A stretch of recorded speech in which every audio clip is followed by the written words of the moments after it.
27వ జాతీయ senior badminton పోటీల పోస్టర్ను MP Kesineni Sivanath, SAAP chairman Ravinaidu ఆవిష్కరించారు. విజయవాడలో బ్యాడ్మింటన్ టోర్నమెంట్ నిర్వహించడం సంతోషంగా ఉందన్నారు. 10 సంవత్సరాల తర్వాత విజయవాడలో జాతీయ క్రీడలు నిర్వహిస్తున్నామని తెలిపారు. ఇందిరాగాంధీ మున్సిపల్ స్టేడియం రూపురేఖలు మారుస్తున్నామని వివరించారు.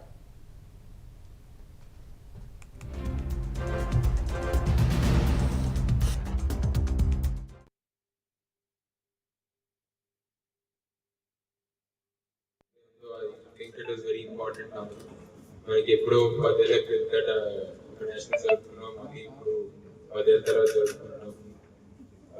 ఇటువంటి టోర్నమెంట్స్ అన్ని ఏదైతే ఈ లోకల్లో ఉండే చిన్నపిల్లలు కానీ పేరెంట్స్ కానీ మన ఇండియాస్ బెస్ట్ బ్యాడ్మింటన్ ప్లేయర్స్ ఇక్కడికి వచ్చి ఆడటం వల్ల వాళ్ళందరికీ చాలా బెనిఫిట్ అవుతుంది. అండ్ వాళ్ళ ఫేవరెట్ ప్లేయర్స్ని దగ్గరగా చూడటం అదొక డిఫరెంట్ ఎక్స్పీరియన్స్ ఉంటుంది. ఎందుకంటే నేను చిన్నప్పుడు ఇలాంటి టోర్నమెంట్స్ చూసేటప్పుడు, సో ఆ ఎక్స్పీరియన్స్ నాకు బాగా తెలుసు. సో ఐ థింక్ ఇలాంటి టోర్నమెంట్స్ మనం జరుపుకోవటం వల్ల నెక్స్ట్ జనరేషన్ ఎవరైతే పిల్లలు ఉంటారో వాళ్ళందరికీ ఒక మంచి ఎక్స్పీరియన్స్ గా మిగులుతుంది. అండ్ ఇక్కడి నుంచి వాళ్ళు నేర్చుకోవడానికి చాలా ఆపర్చునిటీస్ దొరుకుతుంది.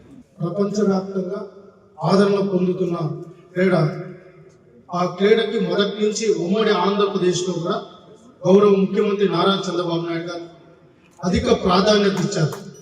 అధిక ప్రాధాన్యత ఇవ్వడంతో పాటు అకాడమీ తీసుకొచ్చి గోపీచంద్ గారితో మాట్లాడి ఆ రోజు అకాడమీ ద్వారా ఈరోజు చాలా మంది ఇంటర్నేషనల్ ప్లేయర్స్ అక్కడి నుంచే ఉద్భవించారు.